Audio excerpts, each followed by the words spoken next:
रश्मी शहरात शिकलेली मुलगी होती, त्यामुळे संपूर्ण गावात तिच्या हुशारीची आणि समजूतदारपणाची चर्चा असायची.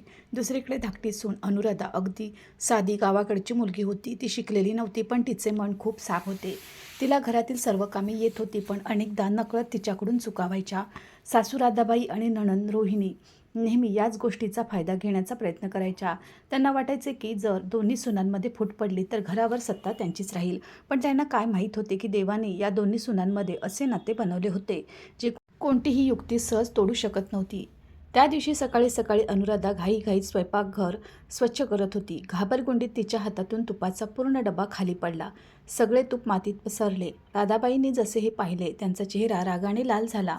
त्या मोठ्याने ओरडल्या, "अगं नालायक, तुझ्या माहेरच्या लोकांनी तुला काही शिकवले आहे की नाही? एवढे महागडे तूप असेच मातीत वाया घालवले. फक्त खाणे आणि नुकसान करणे एवढेच येते तुला?" रोहिणीसुद्धा लगेच तिच्या आईजवळ येऊन म्हणाली, "आई, मी तर आधीच म्हणाले होते की ही गावाकडची बावळट मुलगी या घराच्या लायकीची नाही. तिला तर फक्त नोकराणी बनवून ठेवले पाहिजे." अनुराधा भीतीपोटी कापू लागली. तिच्या डोळ्यातून अश्रू वाहू लागले. ती वारंवार हात जोडून म्हणत होती, "सासूबाई, माझ्याकडून चूक झाली. मी जाणून बुजून नाही केले." तब्बल तितक्यात तिची जाऊ रश्मी तिथे पोहोचली. तिने काहीही विचार न करता झाडू उचलला आणि म्हणाली, "सासूबाई, चूक अनुराधाची नाही, माझी आहे. मीच तिला घाईघाईत काम करायला सांगितले होते. जर ओरडायचे असेल तर मला ओरडा." राधाबाई रागाने म्हणाल्या, "रश्मी, दरवेळी तू तिची ढाल बनतेस. तिला तिच्या चुकीची शिक्षा मिळू दे." पण रश्मीने लगेच शांत आवाजात म्हटले, "सासूबाई, घरातील सून जर घाबरून काम करेल तर तिच्याकडून अजून चुका होतील. प्रेमाने समजवा, पुढच्या वेळी चूक होणार नाही." हे ऐकून राधाबाईंचा चेहरा आणखी बिघडला. तिला अपेक्षा होती की शिकलेली रश्मी अशिक्षित अनुराधाला कमी लेखेल, पण इथे तर उलटेच झाले.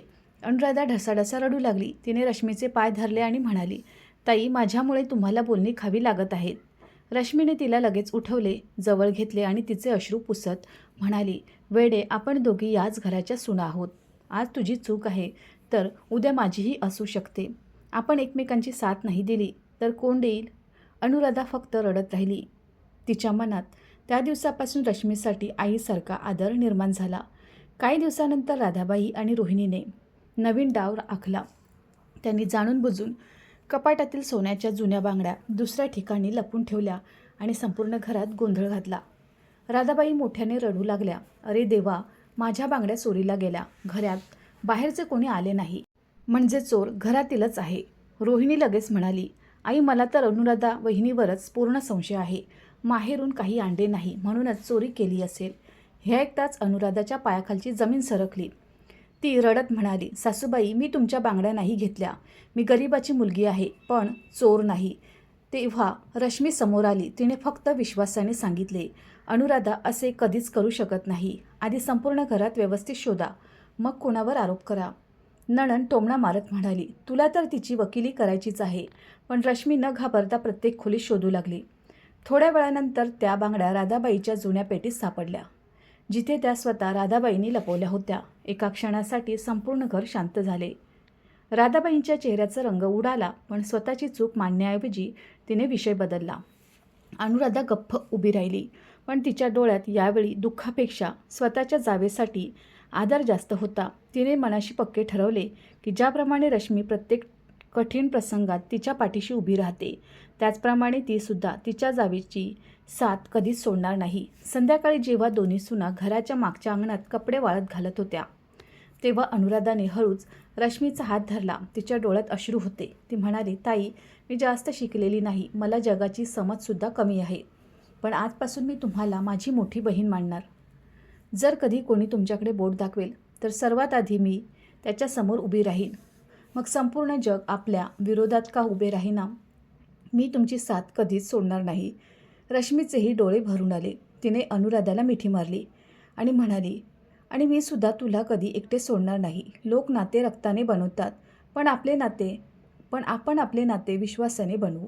ज्या दिवशी आपला विश्वास तुटेल त्याच दिवशी हे घर तुटेल." त्याच वेळी लांब उभ्या असलेल्या राधाबाई आणि रोहिणी दोघी हा प्रसंग पाहत होत्या.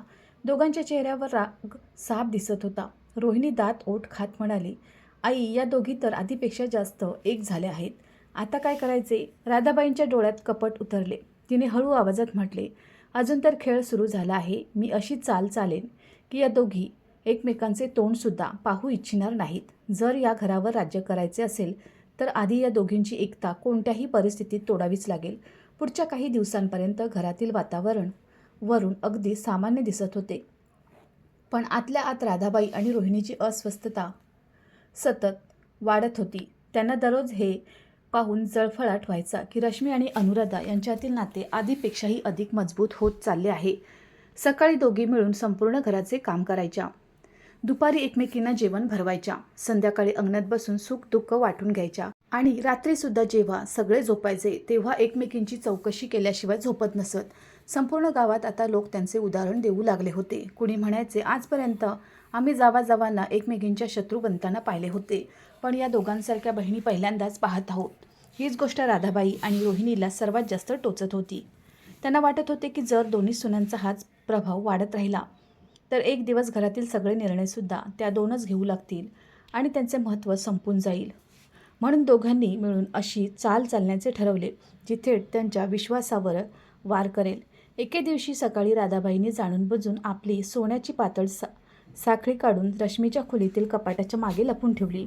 मग संपूर्ण घरात गोंधळ घातला. अरे, माझी सोन्याची साखळी कुठे गेली? कोणीतरी चोरी केली. काहीच मिनिटात संपूर्ण कुटुंब अंगणात जमा झाले. रामचंद्र, केदार, वरुण, कुणाल, रश्मी आणि अनुराधा सर्वजण घाबरले. रोहिणीने वेळ न घालवता विष कालवायला सुरुवात केली. आई, यावेळी तर गोष्ट उघड आहे. आधी बांगड्यांचे प्रकरण होते, आता साखळी गायब झाली. मला तर वाटते घरात कोणीतरी असे आहे जे सर्वांसमोर साधे बनते आणि पाठीमागून चोरी करते.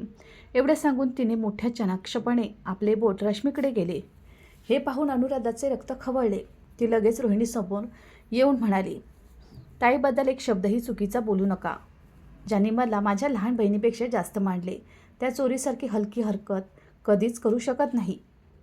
रोहिणी हसत म्हणाली, तुला काय माहीत, शिकलेल्या लोकांचे चोचले बाहेरून साध्या आतून चाणाक्ष असू शकतात. अनुराधाच्या डोळ्यात अश्रू आले, पण तिने मजबूतीने सांगितले, जग काहीही म्हणो, मी माझ्या ताईवर संशय घेणार नाही. एवढ्यात राधाबाईंनी नाटक करत म्हटले, जर कोणी चोरी केली नसेल तर संपूर्ण घराची जडती घेतली जाईल. ज्याच्या खोलीतून साखळी निघेल तोच चोर ठरेल. हे ऐकून रश्मीने न घाबरता सांगितले, सासूबाई, सर्वात आधी माझ्या खोलीची झडती घ्या. जर याने तुमचा संशय दूर होत असेल तर मला काहीही हरकत नाही. जसे सगळे लोक तिच्या खोलीत पोचले, रोहिणीने आधीपासून लपवलेली साखळी कपाटाच्या मागून काढली आणि मोठ्याने ओरडली, पहा, मी म्हणाले होते ना, चोर हीच आहे. संपूर्ण खोली एका क्षणासाठी सुन्न झाली. वरुणचे डोळे अविश्वासाने मोठे झाले. कुणालसुद्धा चक्रावून गेला. राधाबाईंनी नाटक करत डोके धरले आणि म्हणाल्या, देवा, एवढे शिक्षण आणि हेच संस्कार मिळाले. पण याआधी की कोणी काही बोलेल. अनुराधा विजेच्या वेगाने पुढे झाली. तिने रोहिणीच्या हातातून साखळी हिसकावून घेतली आणि मोठ्या आवाजात म्हणाली, नाही, माझी ताई चोर असू शकत नाही. जर ही साखळी त्यांच्या खोलीत सापडली आहे तर नक्कीच कोणीतरी ठेवली आहे. मी माझा जीव देऊ शकते, पण यांच्यावर लागलेला हा खोटा डाग कधीच खरा ठरू देणार नाही. अनुराधाचे हे बोलणे ऐकून संपूर्ण घरात शांतता पसरली. एक अशिक्षित साधीसुधी गावाकडची मुलगी आपल्या जावेच्या आदरासाठी संपूर्ण कुटुंबासमोर एकटी उभी होती. तिच्या डोळ्यातून अश्रू सतत वाहत होते, पण तिच्या आवाजात असा विश्वास होता की काही क्षणांसाठी सगळे लोक गप्प झाले. रश्मीने तिचा हात धरला आणि गहिवरलेल्या आवाजात म्हणाली, अनुराधा, जर आज तू माझ्यासाठी उभी राहिली नसतीस तर कदाचित मी आयुष्यभर या खोट्या आरोपाच्या ओझ्याखाली जगले असते. अनुराधाने रडत म्हटले, ताई, तुम्ही मला प्रत्येक वेळी वाचवले आहे. आज जर मी तुमची साथ दिली नसती तर मी स्वतःला कधीच माफ करू शकले नसते. नाते फक्त रक्ताचे नसते, मनाचे सुद्धा असते आणि माझे मन सांगते की तुम्ही कधीच चुकीच्या गोष्टी करू शकत नाही. दरम्यान अंगणात खेळणारा शेजारचा लहान मुलगा निष्पापपणे बोलला, रोहिणीताई तर सकाळी रश्मी वहिनीच्या खोलीत गेल्या होत्या. मी माझ्या डोळ्यांनी पाहिले होते. त्या लहान मुलाचे बोलणे ऐकताच सर्वांच्या चेहऱ्याचा रंग बदलला. रोहिणी घाबरली. तिच्या कपाळावर घाम आला. रामचंद्र यांनी कडक आवाजात विचारले, रोहिणी, खरे खरे सांग, तू सकाळी रश्मीच्या खोलीत काय करत होतीस? रोहिणी अडखळू लागली. राधाबाईंनी गोष्ट सावरण्याचा प्रयत्न केला, पण आता संशय त्यांच्यावरच जाऊ लागला. तरीसुद्धा त्यांच्या विरोधात कोणताही पक्का पुरावा नव्हता, म्हणूनच गोष्ट तिथेच थांबली. पण रामचंद्र यांच्या मनात पहिल्यांदाच हा प्रश्न निर्माण झाला की शेवटी प्रत्येक वेळी भांडणाची सुरुवात राधाबाई आणि रोहिणी यांच्या आसपासच का होते? दुसऱ्या बाजूला रश्मी आणि अनुराधा यांनी कोणतीही तक्रार न करता पुन्हा घरातील काम सांभाळले. त्यांनी कोणाशीही वाद घातला नाही आणि कोणाविरुद्ध विषयही ओकले नाही. त्यांची ही शांतता राधाबाई आणि रोहिणीसाठी सर्वात मोठा पराभव ठरत होती. त्या रात्री दोन्ही सुना गच्चीवर बसल्या होत्या. चारी बाजूंना गडद अंधार होता, पण आकाशात चमकणारा चंद्र जणू त्यांच्या नात्याचा साक्षीदार बनून उभा होता. अनुराधाने हळूच म्हटले, ताई, आज जर देवाने माझे श्वास सुद्धा मागितले असते तर मी दिले असते, पण तुमच्या कपाळावर चोरीचा डाग लागू दिला नसता. हे ऐकून रश्मी ढसाढसा रडू लागली. तिने अनुराधाला घट्ट मिठी मारली आणि म्हणाली, आजपासून तू माझी फक्त जाऊ नाहीस, माझी लहान बहीण आहेस. कितीही वादळे आली, संपूर्ण जग आपल्या विरोधात गेले, तरी आपण दोघी कधीही वेगळा होणार नाही. जर तुला कोणी रडवले तर त्याचे अश्रू आधी मी सांडेन, आणि जर माझ्यावर कोणी बोट दाखवले तर सर्वात आधी तू समोर उभी राहशील. हीच आपली ताकद आहे, हीच आपली ओळख आहे. दोन्ही बहिणींसारख्या एकमेकींना मिठी मारून खूप वेळ रडत राहिल्या. खाली खिडकीतून हा प्रसंग पाहणाऱ्या राधाबाई आणि रोहिणी यांच्या चेहऱ्यावर भीती साफ दिसत होती. त्यांना आता समजू लागले होते की खोटे आरोप, बदनामी आणि कारस्थानेसुद्धा या नात्याला तोडू शकत नव्हती. पावसाळ्याचे दिवस सुरू झाले होते. आकाशात काळे ढग साचले होते. कधी जोरदार पाऊस पडायचा तर कधी हलक्या सरी संपूर्ण गावाला भिजवून टाकायच्या. पण रामचंद्र यांच्या घराच्या आत आणखी एक वादळ हळूहळू आकार घेत होते. राधाबाई आणि रोहिणी आता समजून चुकल्या होत्या की छोट्या मोठ्या चालींनी रश्मी आणि अनुराधाला वेगळे करणे अशक्य आहे. दोन्ही सुनांचे नाते प्रत्येक परीक्षेनंतर आणखी मजबूत होत आहे. आता राधाबाईंनी ठरवले की असा वार करायचा ज्यामुळे दोघींमधील विश्वासच संपून जाईल. तिने रोहिणीला सांगितले, जोपर्यंत या दोघी एकमेकींवर विश्वास ठेवतील आपले काही होऊ शकत नाही. आता यांच्या मनात असे विष भरावे लागेल की त्या स्वतः एकमेकींचा तिरस्कार करू लागतील. रोहिणीसुद्धा हसली आणि म्हणाली, आई, यावेळी असा खेळ खेळू की संपूर्ण गावासमोर या दोघींची इज्जत मातीत मिळेल. दोघांच्या डोळ्यात चमकणारी चलाकी पाहून असे वाटत होते जणू त्या कोणा आपल्या माणसासाठी नाही तर शत्रूसाठी कट रचत आहेत. तिकडे रश्मी आणि अनुराधा या सर्वांपासून अनभिज्ञ नेहमीप्रमाणे घरातील प्रत्येक सदस्यांची काळजी घेण्यात गुंतल्या होत्या. एक दिवशी सकाळी राधाबाईंनी संपूर्ण गावातील काही बायकांना घरी बोलावले. निमित्त होते सत्संगाचे, पण खरा उद्देश भलताच होता. जेव्हा सर्व महिला अंगणात बसल्या तेव्हा रोहिणीने हळूहळू गोष्ट पसरवायला सुरुवात केली. अरे, आजकाल तर घर मोठी सूनच चालवते. लहान सून तर फक्त तिच्या तालावर नसते. दोघे मिळून आईचा काही आदरच करत नाहीत. दुसऱ्या बायकांनी आश्चर्याने विचारले, पण आम्हाला तर दोन्ही सुना खूप संस्कारी वाटतात. तेव्हा राधाबाईंनी लांब श्वास घेत खोटे दुःख दाखवले आणि म्हणाल्या, बाहेरून तर खूप साध्या बनतात, पण घराच्या आत आमचे जगणे खूप कठीण करून ठेवले आहे. आम्हाला तर आता आमच्याच घरात भीती वाटते.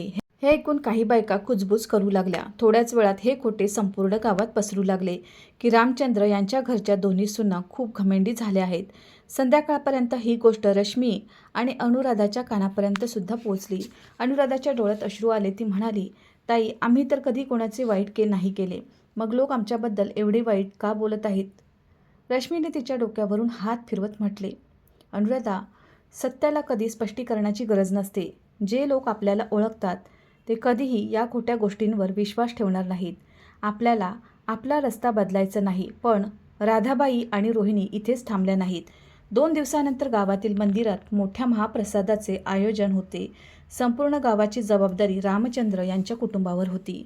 राधाबाईंनी जाणून बुजून महाप्रसादासाठी ठेवलेले तांदूळ आणि डाळीची काही पोती शेजाऱ्याच्या रिकाम्या गोदामात ठेवून दिली आणि मग संपूर्ण गावाच्या समोर ओरडू लागल्या, देवा, महाप्रसादाचे सर्व सामान चोरीला गेले.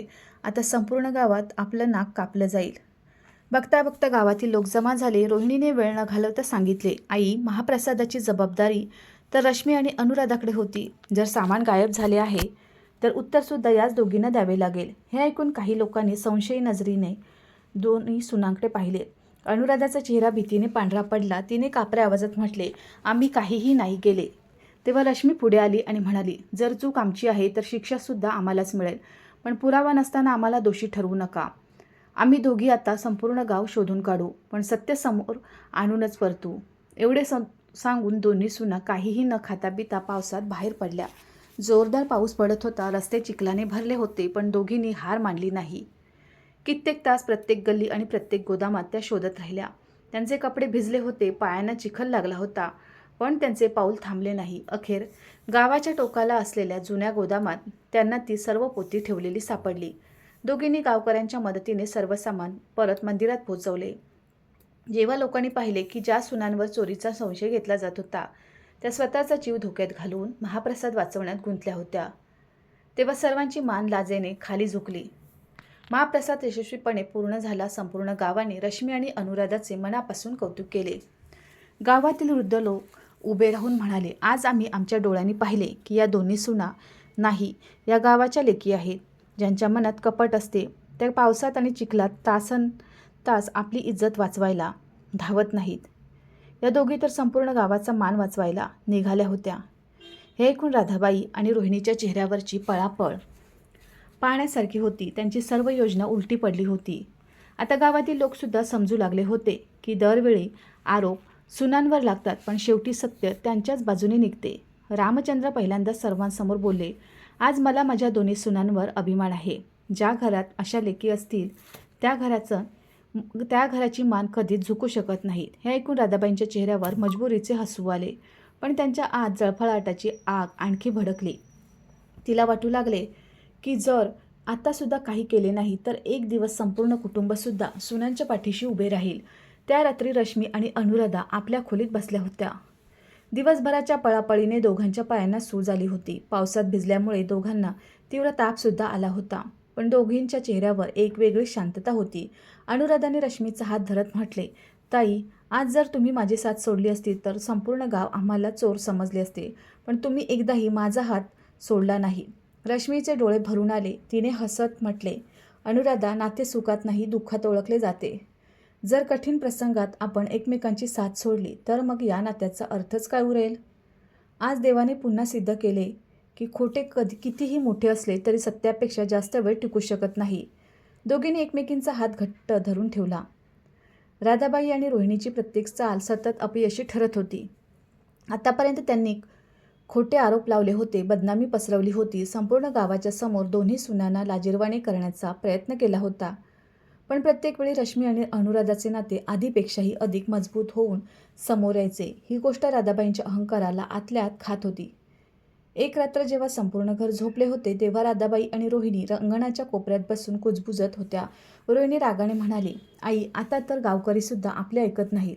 सगळे त्यांचेच कौतुक करतात. जर लवकर काही केले नाही तर या घरात आपली कोणतीच इज्जत उरणार नाही. राधाबाईंच्या डोळ्यात द्वेष साफ दिसत होता. तिने हळूच म्हटले, आता आपल्याला अशी चाल चालावी लागेल ज्यामुळे संपूर्ण कुटुंबच त्या दोघींच्या विरोधात जाईल. यावेळी फक्त बदनामी होणार नाही तर असे वाटेल की दोन्ही सुना या घराचा सर्वनाश करू इच्छितात. दोघींनी मिळून एक अशी धोकादायक योजना बनवली ज्याचा परिणाम कोणाचा जीवसुद्धा घेऊ शकत होता.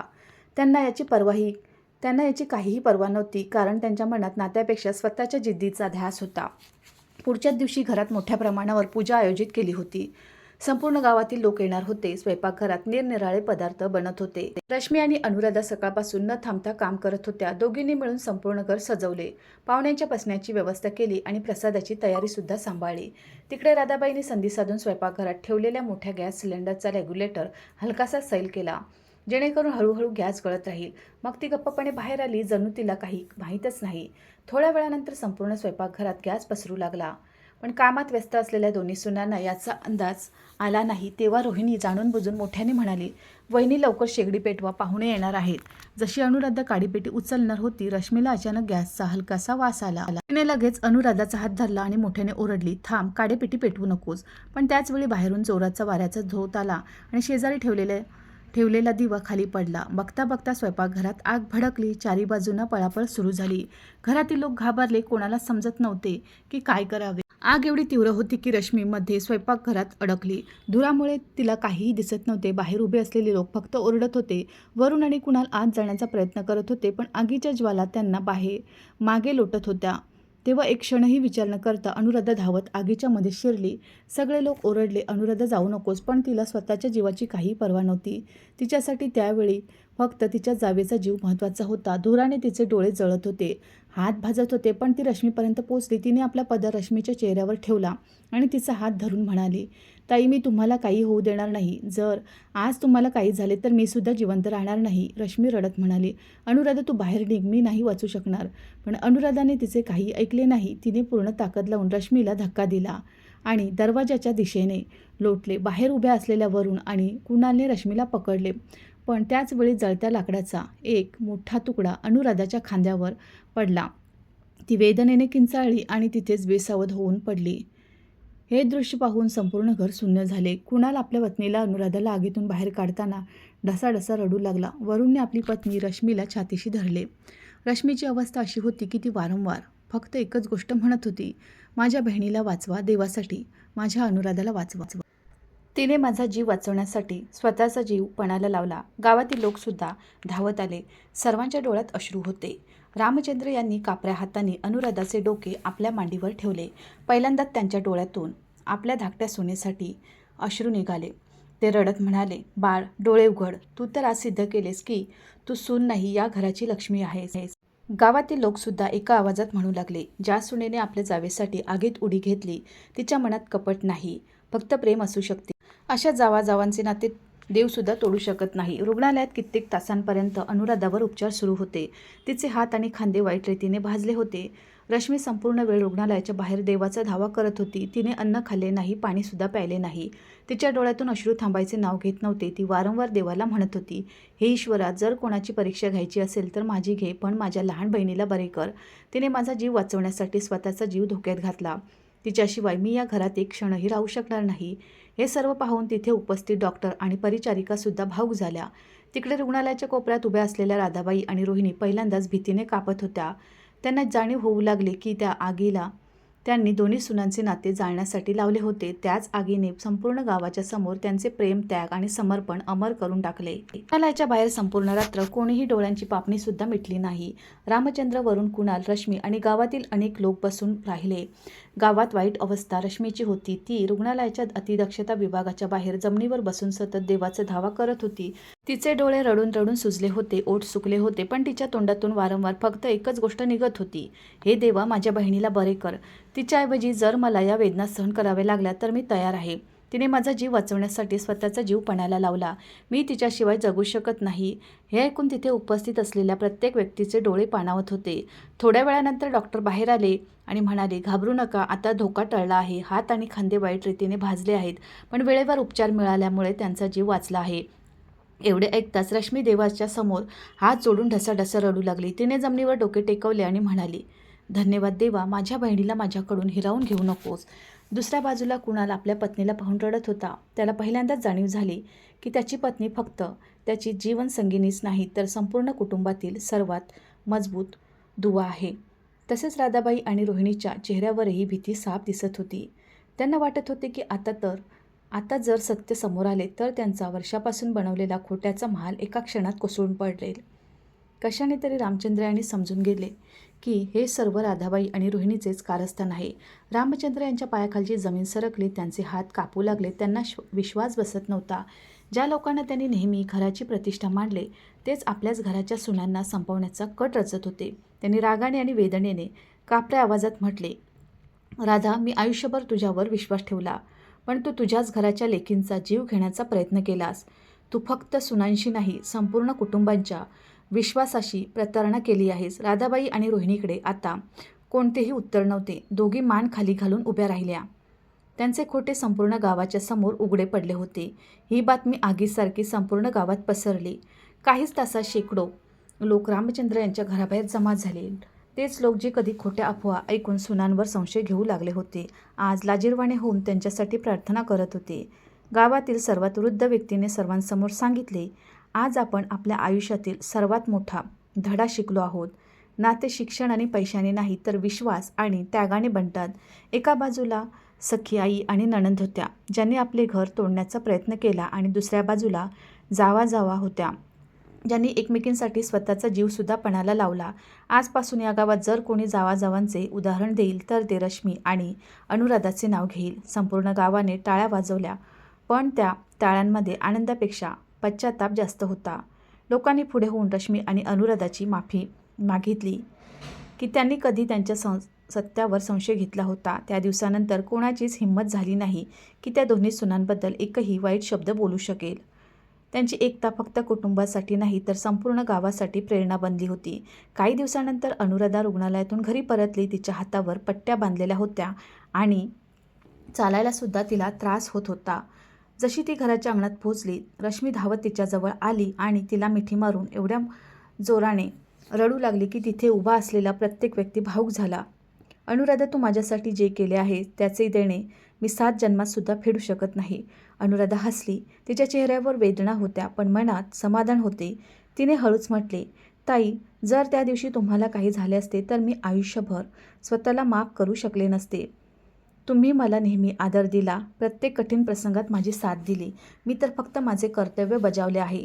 दोन्ही पुन्हा एकमेकींना मिठी मारून रडू लागल्या. हा प्रसंग पाहून रामचंद्रसुद्धा आपले अश्रू रोखू शकले नाहीत. त्यांनी दोन्ही सुनांच्या डोक्यावर हात फिरवत म्हटले, आजपासून या घराच्या खऱ्या मालकीण तुम्ही दोघी आहात. तुम्ही या कुटुंबाला तुटण्यापासून वाचवले आहे.